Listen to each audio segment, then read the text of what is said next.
going to be talking about legends, folk tales of the Ozarks. Of course, folk tales and legends and tall tales and all that kind of stuff.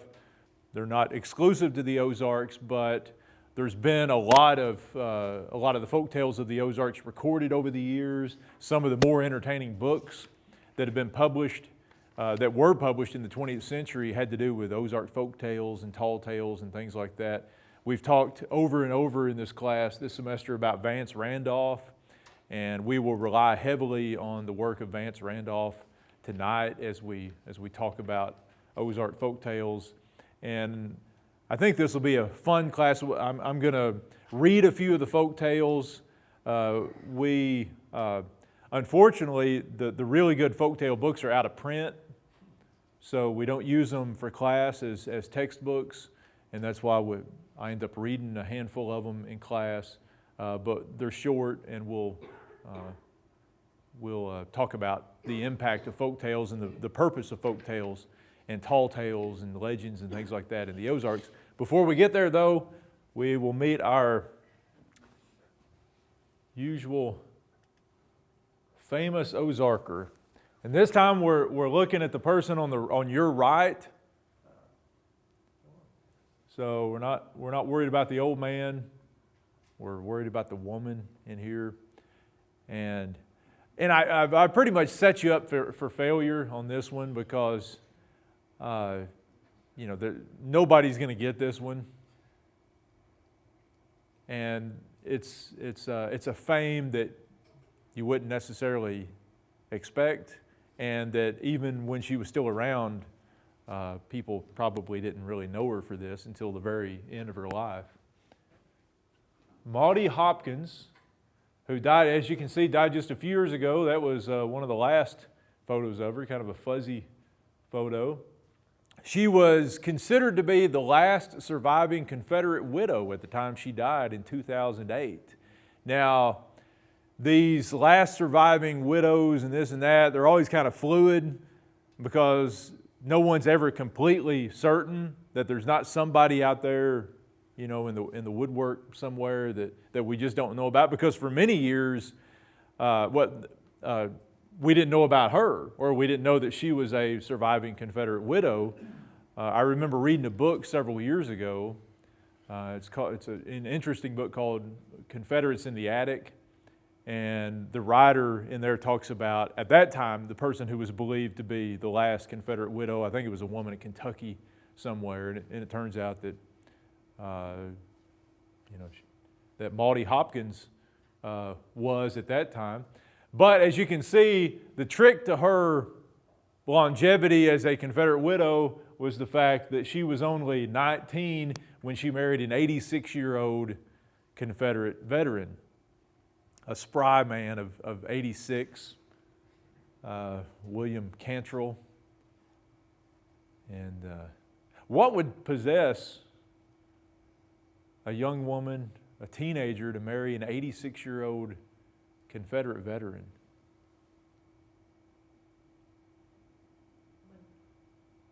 That's probably the main thing. Yeah, probably the veterans, for a pension. Yeah, in Arkansas, in the early 20th century, Confederate veterans received pensions, and and I'm not sure if it carried over to their widows or not, but certainly that, if you're talking about the Depression era, when that would have been, and maybe she doesn't have the greatest prospects for marriage, and we won't make any comments about her physical appearance or anything, but maybe, she's not exactly being courted by young men her own age, and that, maybe looks like a way to go. But 86, 19, that was Maudie Hopkins.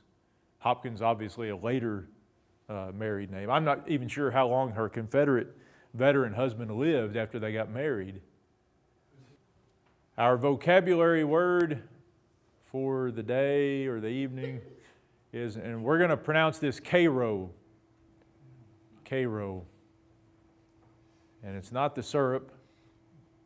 I'll just go ahead and take that one off the table. Is it some kind of critter? No, it's not any kind of animal or critter or anything. No. Anybody? This is generally used as a verb to Queiroz, although it can be used as an adjective. This one means to protest loudly or to make a loud commotion. It's often used, at least how I remember it being used when I was a kid, is people would often talk about dogs Queirozing, or animals making a loud noise, making a commotion, and you're wondering what are they Queirozing about, that kind of thing. So that's Queiroz. Anybody ever heard that before, used in that way? I've heard carrying on, but it's not really the same thing. Our next famous Ozarker, somebody will know. Butch will know anyway. Well, we won't be quite as obscure next time we come across a famous Ozarker. It will be someone famous, or who was once famous. All right, so let's talk a little bit about legends, folk tales, and family stories, and tall tales, and all that kind of stuff. A big part of Ozarks culture, maybe not so much now, but if you go back a couple generations, when in the days before television and radio and the internet and all of these modern media started to push out the oral tradition, folk tales and tall tales and things like that were very important parts, not just of Ozarks culture, Ozarks everyday life, but in lots of different places, especially rural places that were still a little bit closer to their past than urban America is. Just a couple of quick definitions before we start talking about some specifics. When we're talking about legends, or we might call them tall tales, there's a little bit difference between legends and tall tales, but sometimes we'll use the terms interchangeably in here. One definition of legend is that legends are set in the historic past, involve human protagonists, and call for an element of belief or disbelief. That's pretty vague, could encompass lots of different kinds of stories. But when we get into tall tales, one of the ways that we will differentiate between what we call tall tales and folk tales is that for the most part, tall tales will be aimed toward outsiders. That's what people from the Ozarks would tell to tourists or to someone who's not a native, whereas a folk tale is something that they would tell to each other. And as you can see there in the second definition, we've got folk tales are set in the historic past. They may involve human or non-human characters. And I don't know if we'll read any tonight that are non-human, but there are those animal tales. They're fictional, and they're told primarily for entertainment, although they may be used to point out a moral or illustrate a truth, and we'll find examples of some of these. Now, one of the things about a lot of the folk tales that we'll talk about tonight is that they were often told and are still often told as the truth, despite what that kind of general definition would suggest. Even though they are told for entertainment, in the Ozarks, as often as not, and probably more often than not, folk tales were told as the truth, even if they weren't. The tellers of folk tales often believed they were true, and we'll talk about the different reasons why that may be, why these tales that we can look at now and say, it sounds a lot like other tales we've heard, maybe with the names and the places changed. Why would they think this is true? But we can talk about some of those reasons in a minute.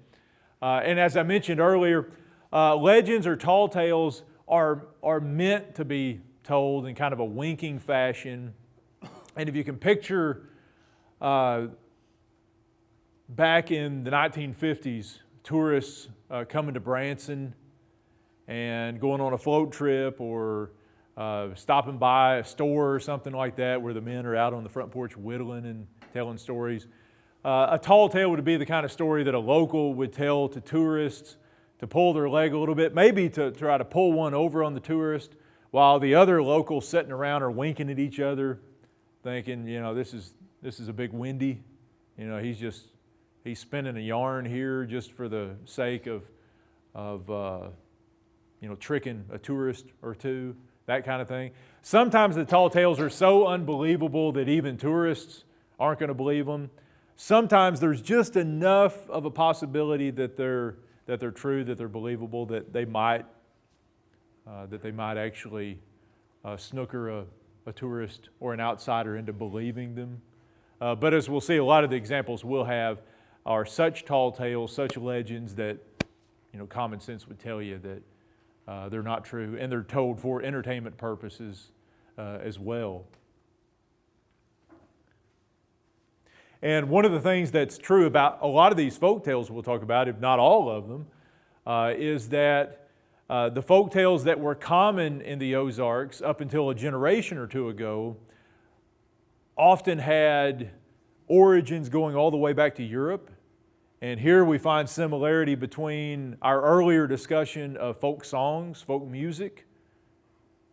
A lot of the old ballads were the ones, and the fiddle tunes were the ones brought across the Atlantic by the ancestors of people who lived in the Ozarks, and the same is true for folk tales. A lot of these are variations of folk tales, some of which you will be familiar with, that were brought over from Europe, being the Ozarks usually from the British Isles somewhere. And people who've studied folk tales in the Ozarks and in Appalachia and places like that can often find direct connections, and often there are different types and motifs of folk tales, and most of these folk tales that we'll talk about fit into one of those. But it is important to remember that they weren't inventions of the Ozarks. People didn't get over here all of a sudden start coming up with big stories and tales. They brought them with them, just like they did their music. And in some cases, the themes are very similar to the folk music. Remember, we talked about the old ballads, the child ballads that had their origins back in the British Isles, and a lot of them were very dark ballads and with death and just all kinds of kind of dark themes that we don't often dwell on today in music. The same will go for a lot of the folk tales. A lot of them are funny, but a lot of them are very dark.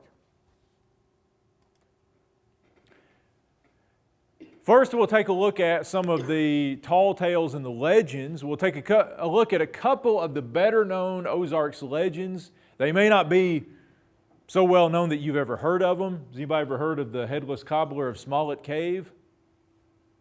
So not that well known. Smollett Cave. Yeah, there's a Smollen Cave, and then there's a Smollett Cave. This one is in Douglas County. And so you've heard of Smollett Cave? Yeah. Okay. Probably never heard of the Headless Cobbler? No, I haven't. Okay. Now you know where your road trip is. Yeah, I was going to take you. Well, this is a good example of a supernatural legend from the Ozarks that probably has at least 1 foot in actual historical reality that probably wasn't all that supernatural. This by the early 20th century, this legend of the Headless Cobbler was very common in Douglas County and around that area, and people reported that in the vicinity of Smollett Cave they would see they considered this guy the Headless Cobbler because what it looked like was a headless person with shoes hanging off of his shoulders, like several pairs of shoes, tied up and hanging off of his shoulders. And what would usually accompany these sightings were people would hear coming from inside the cave. They would often hear tapping sounds as if someone was in there hammering and that kind of stuff. And it was almost always at dark or at least when it was getting dark, that people would see this supposedly headless cobbler in the vicinity of Smollett Cave. And there was a guy back in the mid-20th century who was a graduate of the university here who decided he was going to look into this, and he did a lot of research trying to track down the origins of this headless cobbler legend. And he thought that he had found probably where they came from. And he was able to trace these stories all the way back to the Civil War era. That's always a good place, if you're talking about legends and all that kind of stuff. Let's go to the Civil War. Plenty of legends made then.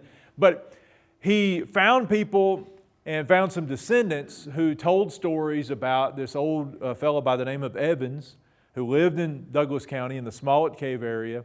And he was a farmer and made shoes. And he was a Union supporter. And in an age when there were a lot of Confederate bushwhackers in the area who were very dangerous if you were a Union supporter, they might kill you or burn your house or something like that. The story goes that he had begun doing his work during the daytime, his work on shoes for his family and for whoever else he's working on these shoes for, in this cave. And he had all of his equipment in there and his hammer and whatever else he needed, and he would work in the cave, and then he would wait until dark to come out of the cave. And the idea that this study revealed is that probably the original sighting, if there was kind of an original event where someone spotted this headless cobbler, probably happened during the war. Someone probably saw him coming out of the cave. It was dark, shoes hanging off of this guy, and it may have looked like, a headless person carrying shoes. And this story, as legends do, kind of takes on different forms over the year. That old game, when you were a kid, did you ever play that game Post Office or Telephone, where they have, the one person tells a story and the next person tells it to someone else, and so on and so on. And by the time it goes through about 10 different versions, it comes out completely different on the end. And that's how legends are made often. And the idea was that this could have had some basis, in fact, from this cobbler in the Civil War era. But people continue to believe they see this headless cobbler off and on for years after the Civil War.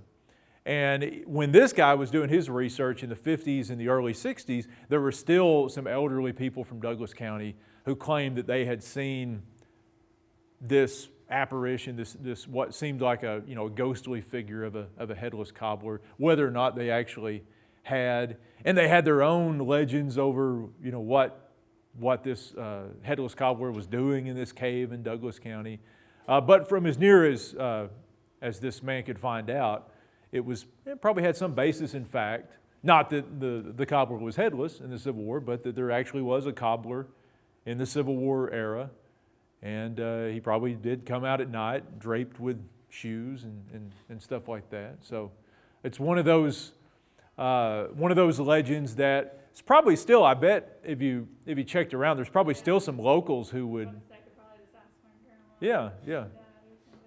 Yeah, I bet your grandmother's probably heard of it. And there's actually a book out now that the guy who did the research, his last name was Hayden, and he wrote a book that I think came out back in the 60s or maybe in the 70s. I think the book was called The Headless Cobbler of Smollett Cave. And in it, he goes into the various versions behind this legend and basically explains in a similar way to how I did, how he believes this legend came about.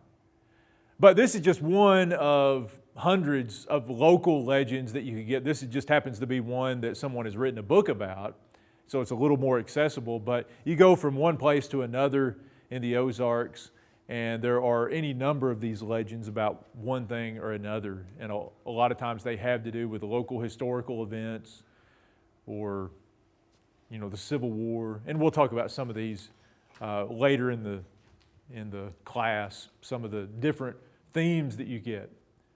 But that's Smollett Cave's claim to fame. And I've never been to Smollett Cave. I need to go myself. See anyone ever heard of the the Joplin Spooklight. It's actually not in Joplin, but that's the nearest town that most people have ever heard of, so it becomes the Joplin Spooklight.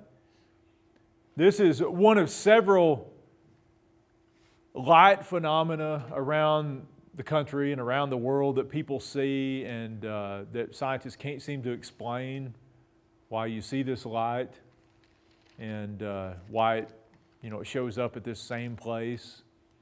And as you can imagine, when you've got something like an eerie-looking light that floats in the air somewhere on this dark back road, the explanations for why it's there are just unbounded. There are all kinds of legends surrounding this Joplin Spooklight. Many of them have to do with Indians, and you'll find that's a very common theme in the Ozarks and across the United States. Anytime you've got legends of the unexplained, they often are tied into Indian legends, and most often they're completely fabricated Indian legends. And, not to be too skeptical, but more than likely the Indian legends that surround the Joplin Spooklight are just made up. One of them has to do with a very common theme in legends, not just Indian legends, but legends of any kind, and that are two young lovers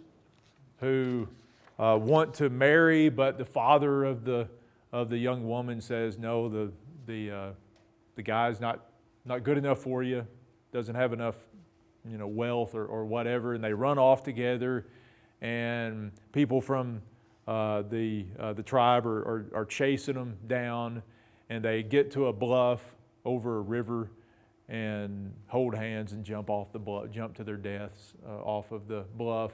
And it's only after that people start seeing the spooklight. That's one of the more common legends affiliated with the Joplin Spooklight.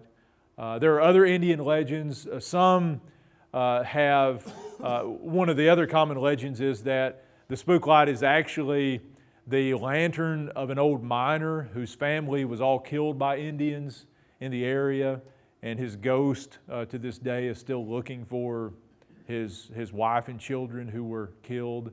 Again, there's no evidence to suggest that any such event happened in that area, but it sounds like a pretty good legend anyway. And there are lots of other of these legends. The light, I believe, and this is another, I've never visited the Joplin Spooklight either. I'm guessing you got to be over there at night, and I'm never over in that area at night. But the light, I believe, is actually just across the line in Oklahoma. It's basically right on the state line, but I think you actually see the light just a little ways into Oklahoma. So it's not in Joplin, but it's in that area where Joplin and Missouri meet or where Missouri and Oklahoma meet in the Joplin area. And this is this is one that actually there's a Wikipedia page for this. So people still go and see the Joplin Spooklight. And I think I've had students in this class before who've told me that they've been over to see the Spooklight. Has anybody ever been over there? Anybody ever heard of the Spooklight? Heard of it. Anybody else got spooklights in your own neighborhoods? I mean, it's not the only one. There are other of these kind of light phenomena.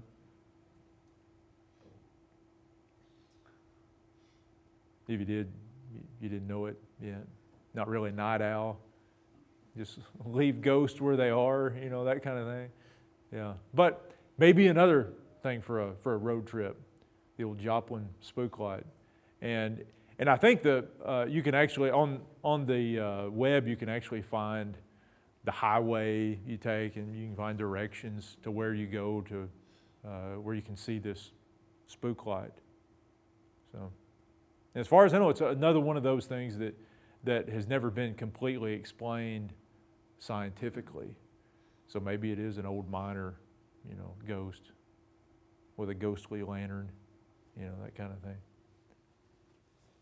Now these are not folk tales. These are more legends that arise around actual events or scientific phenomena of some sort.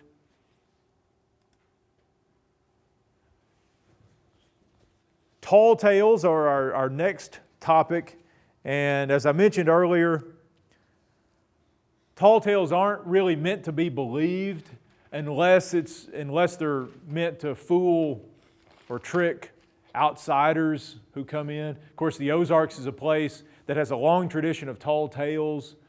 A lot of these go back to the earliest settlers who came in and even before them. And a lot of them were generated during the early days of tourism. Tourism has a long history in the Ozarks.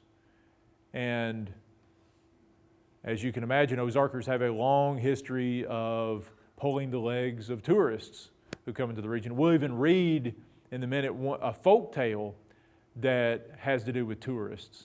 There have even been a couple of instances in Ozarks history where organizations have been set up for the purpose of perpetuating tall tales and for storytellers to get together and kind of make up these tales and tell them to people and stuff like that. One of the best known groups was a group of men here in Greene County in Springfield and the surrounding area called the Molly Joggers. And I really don't know what Molly Jogger means. Maybe that could be one of our words if we ever figure out what it is.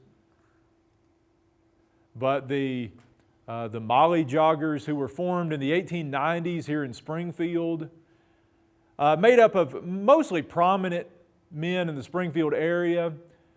They even had their own campground down on Finley Creek or Finley River, and where they would go and tell these stories and all that kind of stuff. But that was one example of a group that was formed just to kind of perpetuate some of these tall tales and stories and things like that.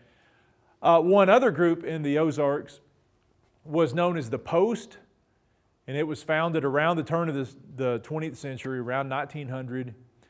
And at least from what little information we have about the Post, it was supposedly founded by a guy from Gainesville in Ozark County, a man by the name of John Harlan. Not the Mr. Harlan who's now I think he's the bank president there. Do you know him? I guess one of his ancestors founded this group.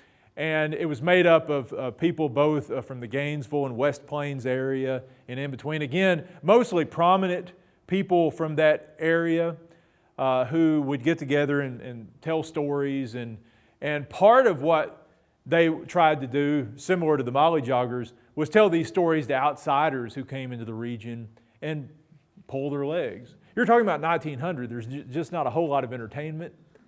And sometimes you got to create your own entertainment, even if that means having fun at the expense of people who wander into your county for some reason, trying to convince them of some sort of big lie that you're making up. And the Post apparently lasted for a couple of decades. And again, was basically a big tale tellers club.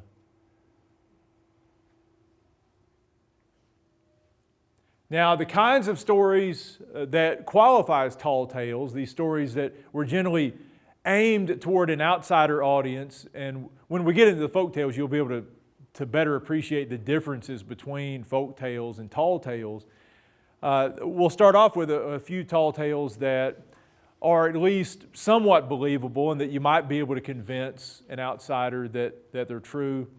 And all of these stories all of these tall tales come from a single book that if you're interested, I would encourage you to read. It's called We Always Lie to Strangers, and it's by Vance Randolph. And Randolph, just as we talked about with his music collecting, he spent years and years collecting folk songs and ballads and things like that. Well, he did the same thing with folk tales and tall tales and stuff. He spent years collecting all these stories, traveling around the Ozarks, mostly in southwest Missouri and northwest Arkansas, but he collected stories from other places as well. And that book, We Always Lie to Strangers, is just full of these tall tales. And every one that we talk about today comes from the book. And one of the first ones he tells, he mentions in the 1940s in Eureka Springs, and he lived in Eureka Springs for a number of years. And Eureka Springs is one of those places where everybody who came to Eureka Springs was a tourist. It was one of the earliest tourist destinations in the Ozarks, founded back in the late 1800s. And he mentioned that in the 1940s, this woman from Chicago was checking into one of the hotels in Eureka Springs, and there was someone in the line in front of her. And it was a traveling salesman or something like that. And the hotel clerk tells him that they've only got a couple rooms left, and one of the rooms had a double bed and a single bed in it, or like a queen size and a twin bed or something like that. But they had two different size beds in it. And one of the locals who was hanging around the hotel says in a very dry way, well, that's an old Ozarks tradition. That's a newlywed room is what that is. And somebody says, well, why would you have two beds in a newlywed room? Well, the Ozark tradition is the mother-in-law or the mother of the bride always spends the night with the newlyweds on the first night. So she gets the little bed, they get the big bed. And of course, this is completely made up, but Randolph says that the Chicago woman believes it. And he says that it actually starts a whole series of legends that this is how marriage is done in the rural Ozarks. That the mother of the bride accompanies the newlyweds on the night, on their honeymoon or wherever they go. But it's an example of a tall tale. This one just happened to be made up on the spot. That it at least could be somewhat believable. It's not. Sometimes when we go to a new place or we're exposed to a new culture, we don't want to. We want to believe nearly anything because we don't want people to think we're completely ignorant of the culture and we'll believe almost anything that people tell us just because we don't know anything about what they're talking about. And this could be one of those instances. But others, lots of others are not as believable. That's one that's a little bit believable, and we'll talk about some others that maybe are a little believable. Some of the others are not. A lot of the tall tales in the Ozarks, because the Ozarks traditionally has been a rural and agricultural place, a lot of the tall tales have to do with farming, agriculture, and just a sprinkling of some of them. One tall tale that was told to outsiders was that a lot of them had to do with how hilly and steep the region is. You don't know that necessarily in Springfield, but when you get out of Springfield and you get to Ozark County or Douglas County or somewhere like that, not a lot of flat land anywhere. And one of the tall tales, or one of the many tall tales that had to do with the steepness of the land was that farmers in the Ozarks who had orchards would simply build their fruit cellars downhill from the orchards. And when it came harvest time, they would just shake the trees and the apples or the peaches would roll down the hill and roll into the cellar. I'm not sure that anybody ever believed that, but I suppose it's not beyond the realm of possibility that could have happened at some point. But again, the idea was that there was no flat land in the Ozarks, and that even the orchards were built on the side of steep hills.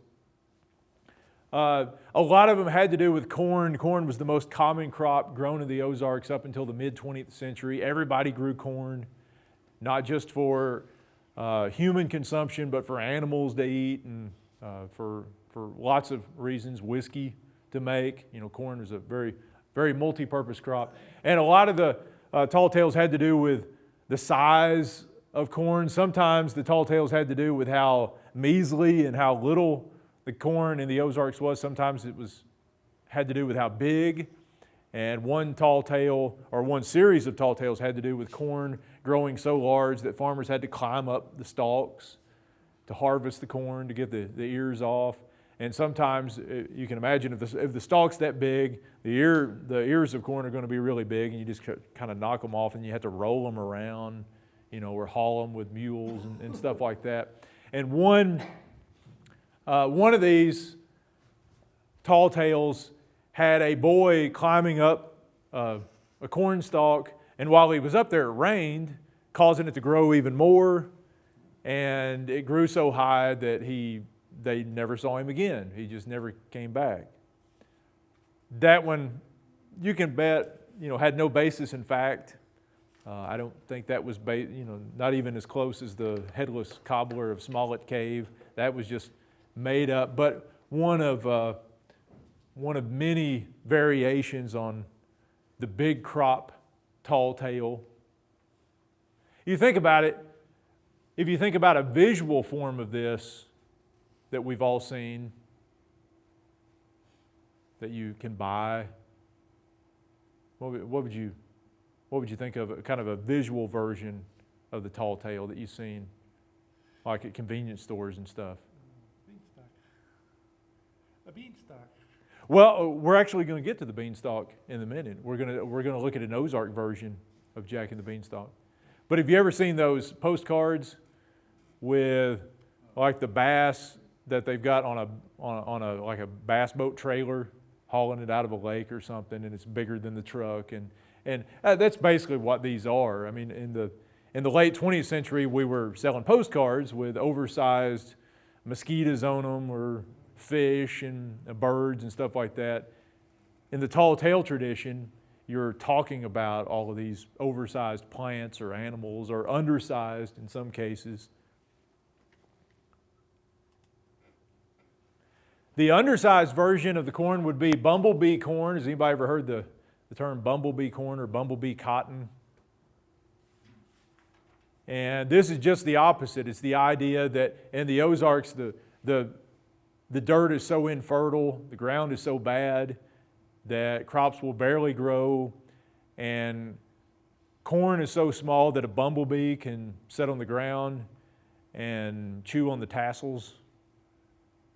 Bumblebee's not very big, so that would be tiny, tiny corn. Again, completely exaggerated for a comic effect. It's one of those things that if you're telling that kind of story, that we grow bumblebee corn in the Ozarks, you don't really expect anybody to believe you in that case. Even outsiders, you wouldn't necessarily expect to believe you. But the term bumblebee corn was once somewhat common. Another thing, especially for people talking about the Arkansas Ozarks, was the size, often the small scrawniness of the hogs.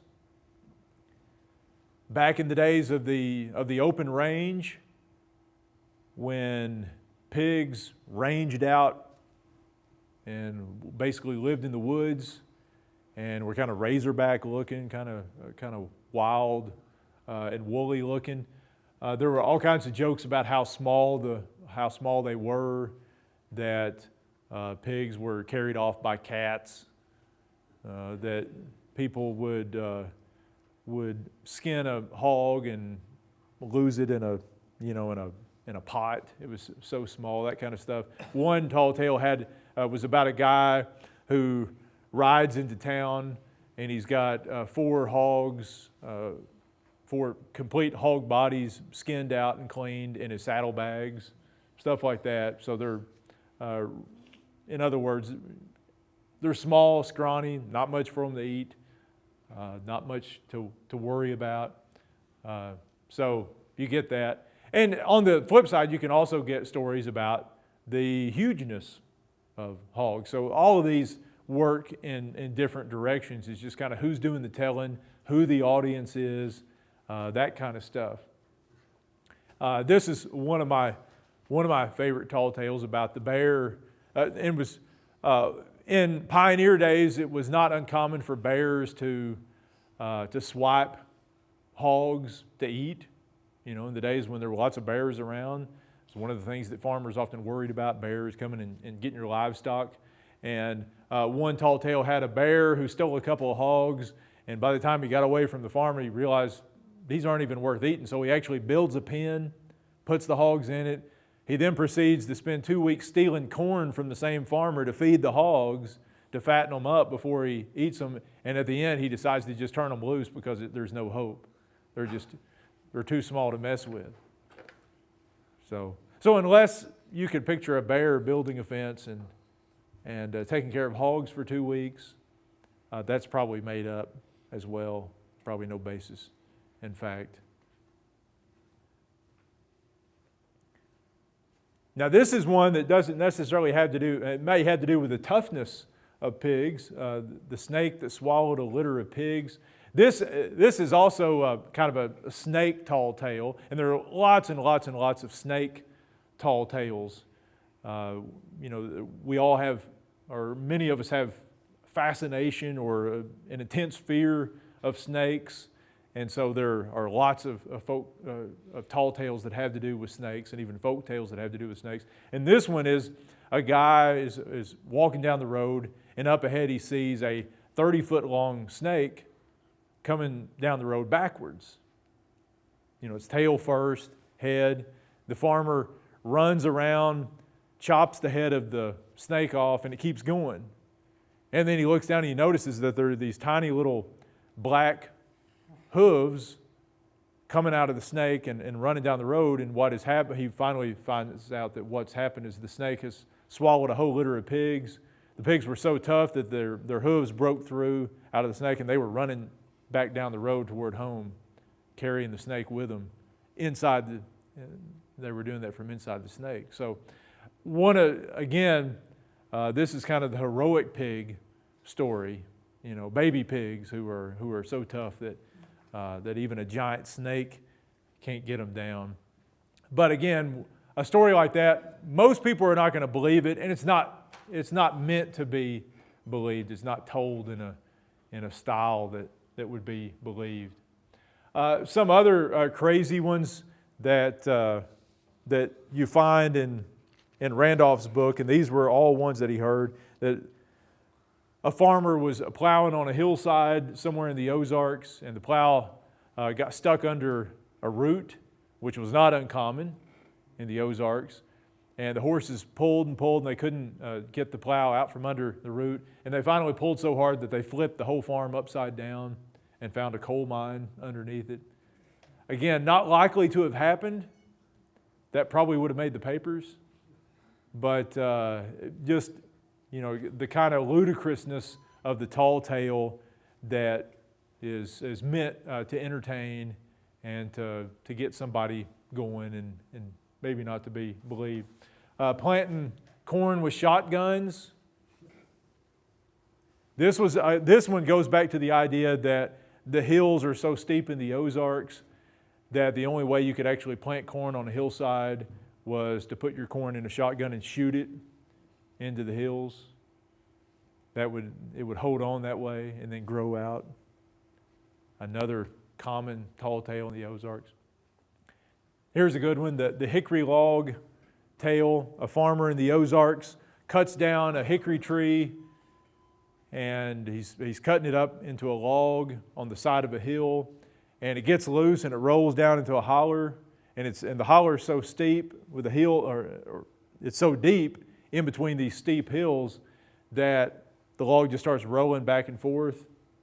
What do you call those things? Those perpetual motion things?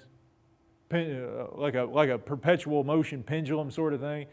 And he finally gets tired of waiting for it to stop and leaves, comes back the next day and it's still rolling from hill to hill. He goes off, fights in the Civil War, comes home, it's still rolling, when he gets back. That kind of thing. Probably didn't happen, but that would really be a steep holler if that happened. And there are even mythical characters in the Ozarks, kind of Paul Bunyan-esque characters that you would find in different parts of the Ozarks that supposedly were bigger than life and did all these things. We're familiar with Paul Bunyan and Babe, the blue ox, and all the huge lumberjack. But one of the names that Randolph found that was still common in the early 1900s when he was talking to people about these tall tales and legends and stuff was an Ozark legend by the name of Blinky Blue John. That sounds better than Paul Bunyan, doesn't it? Blinky Blue John. And I've got just a little bit, I'll read you just a little bit about what he says about the different stories that he hears about this fella, this mythical fella named Blinky Blue John, which actually means sour skim milk. Blinky, the word blinky, if you use it to refer to milk, it means sour. If milk is blinky, it's sour. And Blue John is skim milk, so his name is literally sour skim milk, which is even better. But says, one tale has it that Blinky was so tall he could not tell whether his feet were frozen or he had stepped into a forest fire. I don't really get that one either. Neighbors always hired him to pick wild grapes. For the signal to get to his brain. What's that? It takes so long for the signal to get to his brain. That's what it is, I'm sure, yeah. It changes on the way up. One tale has it that our neighbors always hired him to pick wild grapes and stack hay in barn lofts and build high chimneys and rob chicken hawks' nests. Working in the woods, Blinky hung his dinner bucket so high in a tree that nobody could even see it from the ground. So this guy's he's a giant. And when he wanted a drink of water, he just reached up and squeezed out a cloud so that the rain fell into his mouth. So that's pretty good. That's Paul Bunyan-esque, isn't it? Let's see, what else we got?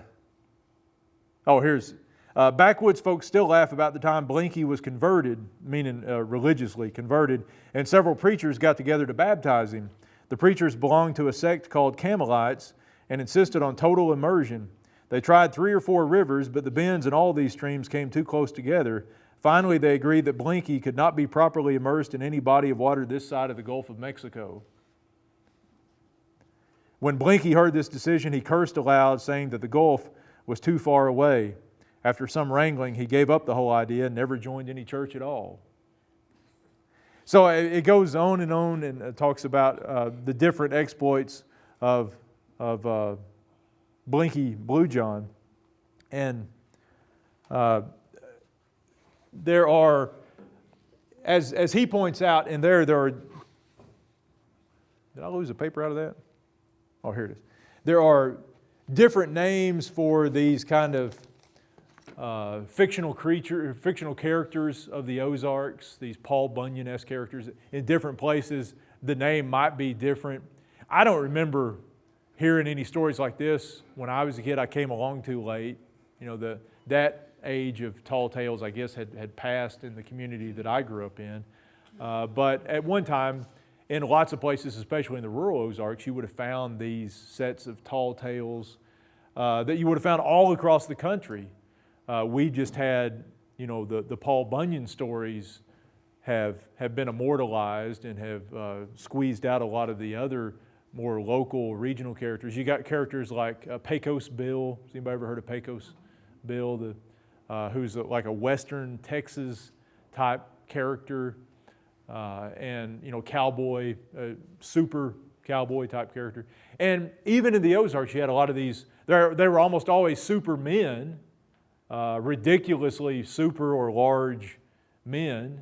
But these stories were pretty common in the region. There are lots and lots of animal legends, and these are fun. And as I mentioned, there are lots of snake legends in the Ozarks. Some of them almost believable, some of them not really believable at all. Has anybody ever heard of a hoop snake? Or you know what a hoop snake was supposed to be? Yeah, it was a snake that would roll up into a hoop or a ball and would roll wherever he wanted to go.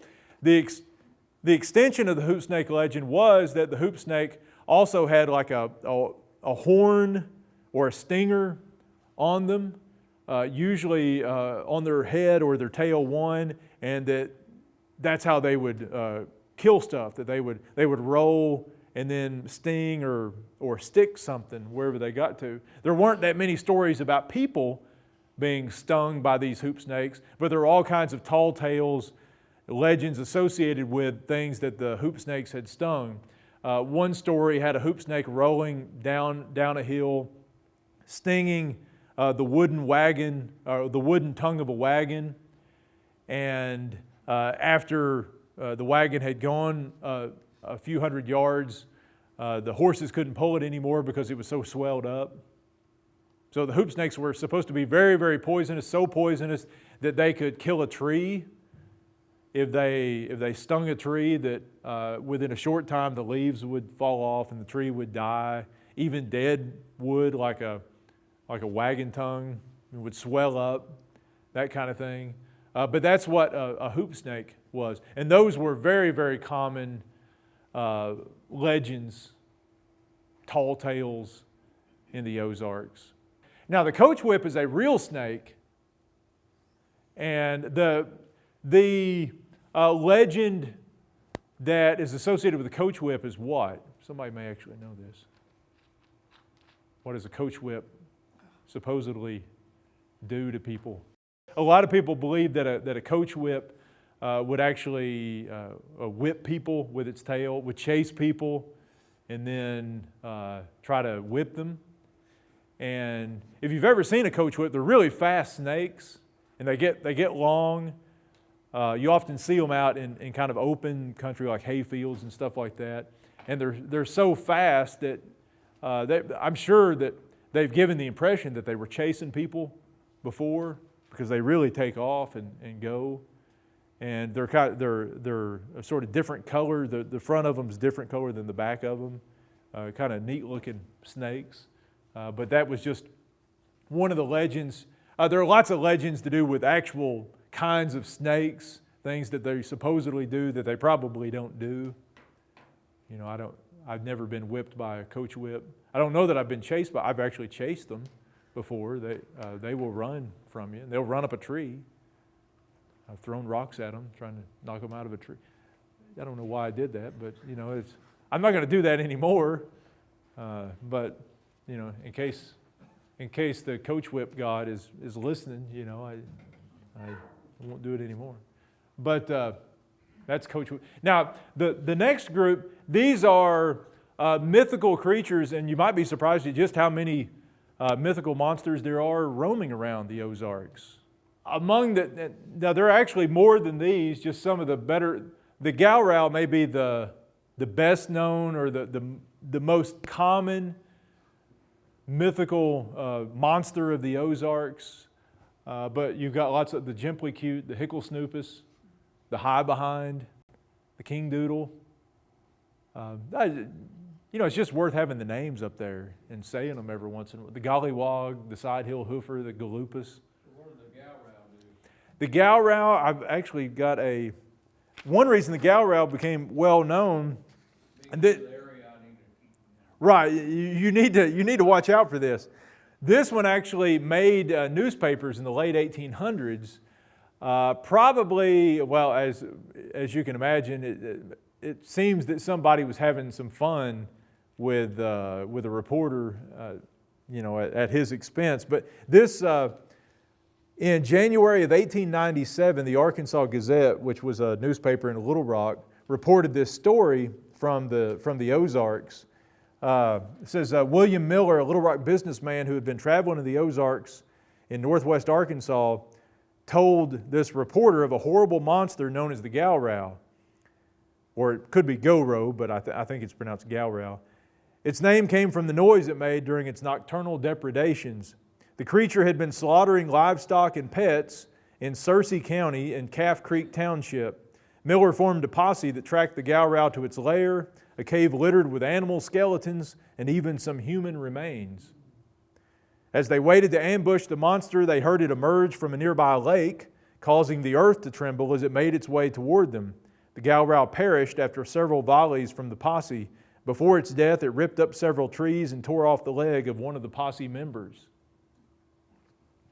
An examination of the remains revealed a creature 20 feet in length with 2 tusks, a large webbed feet ending in claws, a row of short horns along its back, and a long thin tail with a blade on the end. Williams claimed to have sent the body to the Smithsonian, but it never arrived at the Washington, D.C. Museum. What's the chances of that? You can't trust the mail. And also, later, the guy who wrote about it dismissed it as a great fake. Apparently, there was no one but this Miller who had ever actually seen the Gowrow, but it made the papers anyway, and he probably had some fun telling the stories.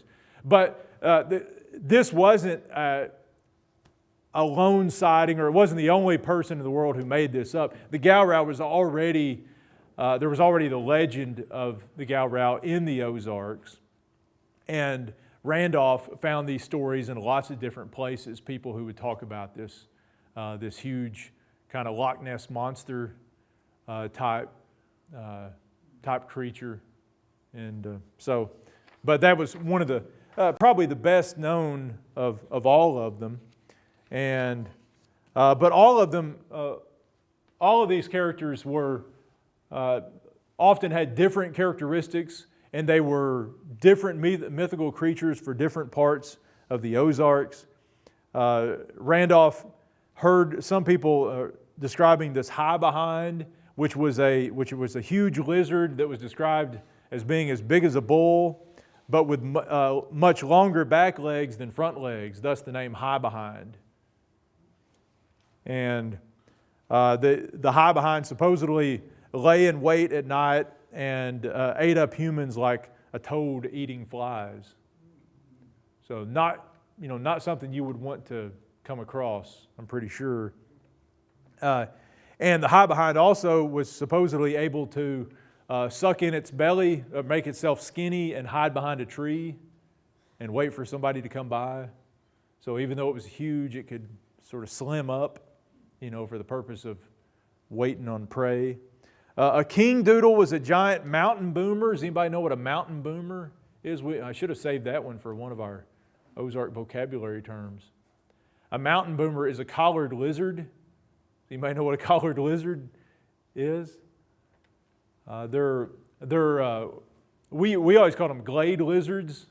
They're these big. I guess they're the biggest lizards that you find in the Ozarks. They'll get 10 inches or 12 inches long. They're big and they're colored up. They've got green on them and different colors. But they usually live in glades, areas where you got a lot of glade rock and stuff like that. And they were often called mountain boomers. But the king doodle was supposedly a giant mountain boomer or collared lizard, but wasn't considered dangerous. I'm not sure how a giant lizard, in mythology couldn't be dangerous, but apparently this was a nice giant lizard who didn't eat people. A gollywog was a giant water dog. Does anybody know what a water dog is in the Ozarks? A salamander. A water dog was another name for a salamander. So a gollywog was a giant salamander. Probably one of the more interesting of all of these is, I'll just skip down and get to it. The snoffus, as you can see there, a mythical, magical albino deer. That's kind of neat, isn't it? And that was one that Randolph found was very common, a common creature that people in the Ozarks claimed that someone had seen, or that actually existed out there somewhere. And the snoffus was supposedly able to jump from treetop to treetop like a squirrel, only it could do it in complete silence, so that people almost never saw the snoffus. I've never seen it, so it could be, one could have been watching me, but it was just so quiet I didn't know that it would had a distinct holler, that it would yell at night. The idea was that the snoffus exhaled blue haze, blue smoke. So a lot of people, when they saw a morning with a lot of blue haze settled in the bottom or something, they believed that the snoffus had been in the area and had breathed out this smoke or this kind of haze-looking stuff. And you didn't want to see the snoffus because part of the legend was that if you ever saw a snoffus, you would die shortly after. And that's why so few had ever been seen, because people didn't live to tell about it. So if you see the snoffus, there are albino deer out there. I've actually seen stuffed albino deer. So don't be scared if you see an albino deer. But if you see one with really huge antlers, or some in the Ozarks, sometimes the version of the snoffus was that it had a tree growing out of its head, like a plum tree. So if you see a plum tree growing out of a deer's head, then maybe, it's time to settle things up here on earth. That may be the end for you. And there was even an origin story that Randolph came across for the creation of the snoffus. It was that this Ozark hunter once had decided to go hunting, and he didn't have any ammunition to put in his rifle, or he had an old musket, and he used plum seeds and put plum seeds in there, and he saw a deer and shot it and didn't kill it, and then later on he saw the same deer and it had a little tree growing out of its head, a little plum tree, because just like remember Ozarkers were good at shooting corn into hillsides, so I guess they could shoot seeds into deer as well. But really neat sorts of stories, very creative stories that you would find in amongst a mostly rural population, or that Randolph found. Let's see if we got any more here. The side hill hoofer was like a giant beaver that lives on hillsides. Is a creature where its legs on one side were shorter than its legs on the other, because it lived on a hillside, and all it did was go around and around a hill. It didn't go up and down hills, it just went around and around. And some of them were born with short left legs, some with short right legs. And if they ever got like on the same trajectory and met each other going around a hill, you were in for a heck of a fight. So I'm starting to believe these things. I'm wanting to see some of these creatures out in the wild. Let's see, in the last one we've got the galupus.